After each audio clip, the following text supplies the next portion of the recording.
Hi Vasireddy గారు. Hi అండి. వాసిరెడ్డి గారు, సీజనల్ ఎఫెక్ట్స్ ఫర్టిలిటీ పైన కానీ, లేదంటే ట్రీట్మెంట్స్ ఐవీఎఫ్, ఐయూఎఫ్ ఏదైనా కానీ ట్రీట్మెంట్స్ పైన కూడా ఎఫెక్ట్ ఉంటుందా?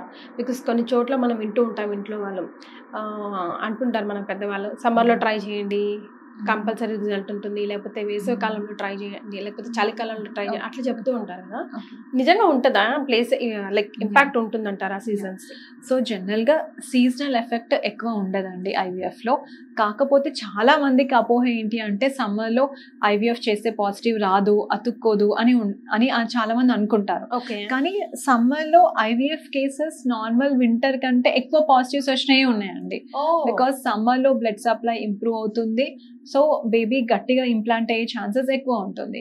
కాకపోతే ఈ అపోహ ఎందుకు వచ్చింది సమ్మర్‌లో ఐవీఎఫ్‌కి వెళ్ళొద్దు, సమ్మర్‌లో ట్రీట్మెంట్ వెళ్ళదు అని అంటే జనరల్‌గా మెయిన్‌గా ఇది సమ్మర్ అనేది మేల్స్‌కి ఎఫెక్ట్ అయ్యే ఛాన్స్ ఉంటుంది. మేల్స్‌కి ఎలా అంటే స్పర్మ్ కౌంట్ అనేది సమ్మర్‌లో కొంచెం తక్కువయ్యే ఛాన్స్ ఉంటుంది.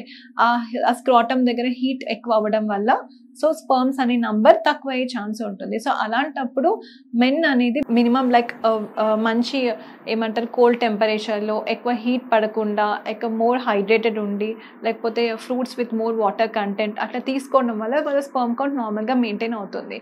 అంతేకాని విమెన్కి బేబీ అతుక్కోవడానికి మట్టుకి సమ్మర్లో ఇంకా ఎక్కువ ఛాన్సెస్ ఉంటాయి తప్ప తక్కువ అయితే ఉండవండి. Is it? కానీ వేడి చేస్తుంది, లైక్ ఓవర్ హీట్ అవుతుంది, దానివల్ల కూడా లేకపోతే మిస్క్యారీ అవుతుంది, లేకపోతే అతుక్కోవట్లేదు, ఇలాంటి మాటలు కూడా మనం తరచూ వింటూ ఉంటాం కదా. అవి నిజంగా ఎఫెక్ట్ అవుతాయా? అది కూడా అపోహ? లేదండి, అది అపోహనే.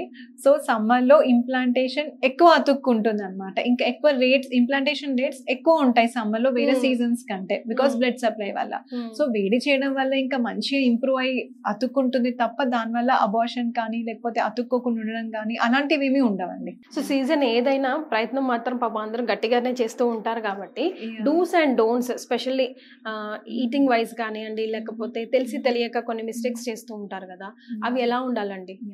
సో ఐవీఎఫ్కి ట్రై చేసినా ఆర్ఎల్స్ న్యాచురల్గా ట్రై చేసినా కానీ జనరల్గా ఏంటి అని అంటే ఇప్పుడు మెన్ వరకు వస్తే కొంచెం ఆల్కహాల్ తక్కువ, స్మోకింగ్ తక్కువ తీసుకోవడం వల్ల తన కౌంట్ అనేది మంచిగా పెరుగుతుంది. ఇర్రెస్పెక్టివ్ ఆఫ్ అది వింటర్ అన్నా సమ్మర్ అన్నా ఏ సీజన్ అన్నా.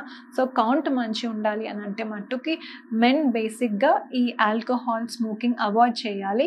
ఇంకా డైలీ యాజ్ యూజువల్ ఒక 30-45 మినిట్స్ ఎక్సర్సైజ్ చేస్తే మెన్ కౌంట్ అనేది నార్మల్గా ఉంటుంది. The same come for female అనమాట.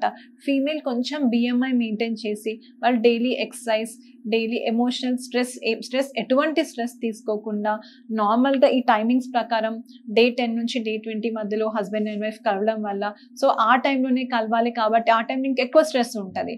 సో అలాంటివి ఏమీ లేకుండా న్యాచురల్గా ట్రై చేస్తే సో మెన్కి విమెన్కి ఛాన్సెస్ బాగుంటాయి ప్రెగ్నెంట్ అవ్వడానికి. కానీ ఫుడ్ లో పపాయ తినకూడదు అలా అంటూ ఉంటారు కదా, నిజంగా అవి ఇంపాక్ట్ ఉంటాయా? లేదండి, అది కూడా చాలా పెద్ద అపోహ. పపాయ తినడం వల్ల ప్రెగ్నెన్సీ ఎలా ఉంటుందంటే ప్రెగ్నెన్సీలో చాలా మంది మేడం పపాయ తినొచ్చా, లైక్ పైనాపిల్ తినొచ్చా అవన్నీ అడుగుతూ ఉంటారు. సో పపాయ తినడం వల్ల అబార్షన్ ఏం అవ్వదు, లైక్ పైనాపిల్ వల్ల కూడా ఎటువంటి ప్రాబ్లం ఏమి ఉండదు. అది జస్ట్ అపోహ అండి.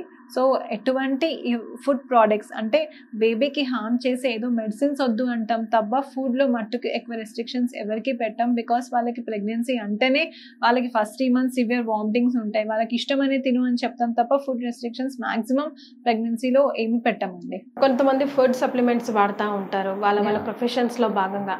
సో ప్రెగ్నెన్సీ టైంలో food supplements men or women ఎవరైనా సరే స్పెషల్గా వెన్ ట్రీట్మెంట్లో ఉన్నప్పుడు అవును తీసుకోవచ్చా అండి?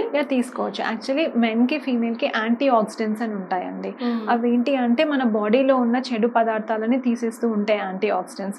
అవి జనరల్గా 3 to 6 months కోర్స్ మెన్కి ఫీమేల్కి చాలా మందికి పెడతాం. బికాస్ దానివల్ల అడ్వాంటేజెస్ ఎక్కువ కానీ డిసడ్వాంటేజెస్ ఏమీ ఉంటాయి. మీరు అన్నట్టు సప్లిమెంట్స్ చాలా హెల్ప్ చేస్తాయి. క్వాలిటీ ఇంప్రూవ్ చేసుకోవడానికన్నా లేకపోతే అబ్బాయిలలో స్పర్మ్ క్వాంటిటీ ఇంప్రూవ్ చేసుకోవడానికన్నా ఈ సప్లిమెంట్స్ వల్ల మంచి క్వాలిటీ ఆఫ్ ఎగ్, మంచి క్వాలిటీ ఆఫ్ స్పర్మ్ వచ్చి ప్రెగ్నెన్సీ ఛాన్సెస్ ఇంప్రూవ్ అయ్యడం చాలా ఉంటాయి. But it's not a short course, మంచి ఒక 1 to 3 months రాస్తారండి డాక్టర్స్ ఎవరైనా ప్రెగ్నెన్సీ ట్రై చేసేటప్పుడు.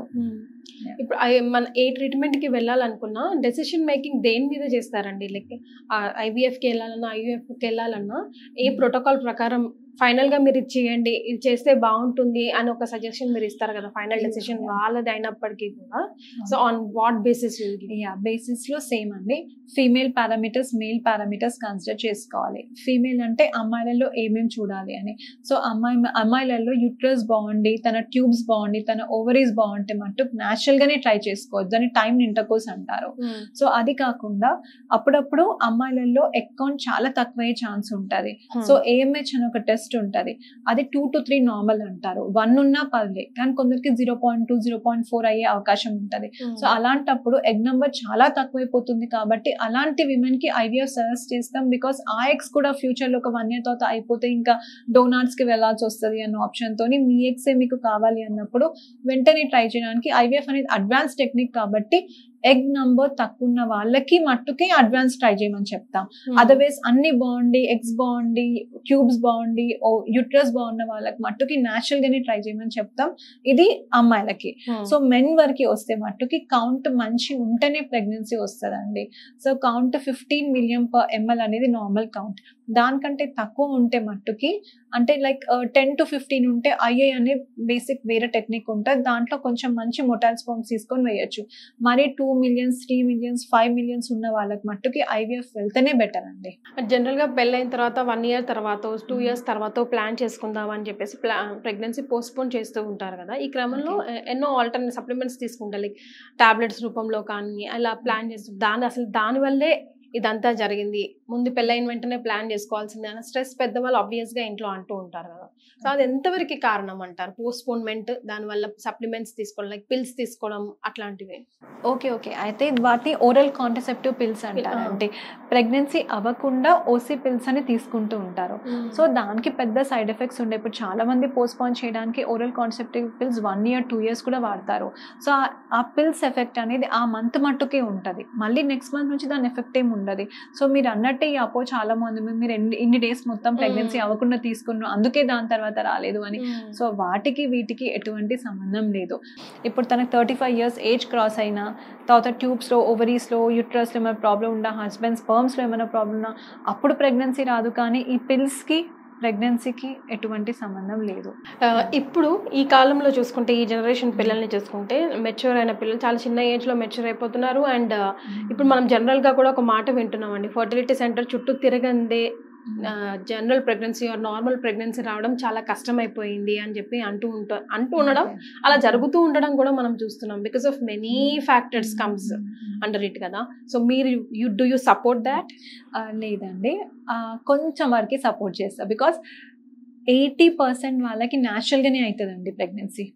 సో 80% పీపుల్కి ఫస్ట్ 1 year ట్రై చేస్తే ప్రెగ్నెన్సీ వచ్చేస్తుంది. కానీ 1 year ట్రై చేయాలి. వీళ్ళు 1 year ట్రై చేయకంటే ముందే ఫర్టిలిటీ సెంటర్స్ చుట్టూ తిరుగుతూ ఉంటారు. సో మీరు మినిమం 1 year ట్రై చేయండి. అవ్వకపోతే, సో జనరల్గా 80% న్యాచురల్గా అవుతుంది. ఈ ఫర్టిలిటీ ప్రాబ్లం ఓన్లీ 10 to 15% పీపుల్కే ఉంటుంది. సో ఈ 10 to 15% పీపుల్కి మట్టుకే మనం ట్రీట్మెంట్ ఇవ్వాల్సి వస్తుంది. కాకపోతే ఈ ఉన్న 80% ఛాన్స్ ఉన్న వాళ్ళు కూడా 1 year ఆగకంటే ముందే, లైక్ పెళ్ళై హార్డ్లీ 3-4 months వస్తుందంటే ఫైల్ తీసుకొని వచ్చేస్తారు, మేడం నాకు ప్రెగ్నెన్సీ కావాలని. అదే 1 year అన్నా క్రాస్ అవ్వని, ఫస్ట్ మ్యారేజ్ అయ్యి 1 year కాలే, వాళ్ళు ట్రై చేసి 1 year కాలే, హార్డ్లీ ఒక 1 month ట్రై చేసి వచ్చేస్తారండి ఇంకా హాస్పిటల్ కి.